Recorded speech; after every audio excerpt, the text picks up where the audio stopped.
Hi everyone. This past week we continued our No Strings Attached series where we're learning how to live and give generously in our lives with no strings attached.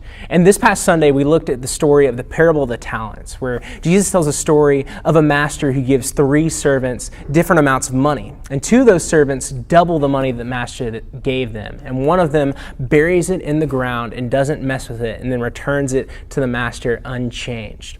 And what we learn from this story is that God calls us to grow the resources that he gives us. You know, it goes without saying, but the master was really happy with the 2 servants that doubled his money. God has given us all resources. It could be money, it could be our time, it could be our influence with other people or our relationships, but we all have resources that we can use to build the kingdom of God. And God has called us to grow those so that we can have a greater impact in this world. And another thing we learned through reading this parable is that it's impossible to grow the kingdom of God if we're motivated by fear.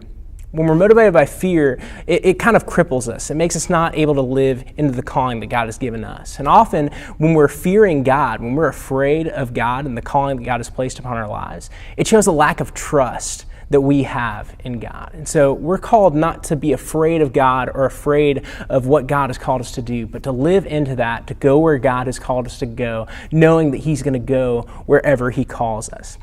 And then finally, we learned that God calls us to grow the things that he gives us so that we can love the people that he loves.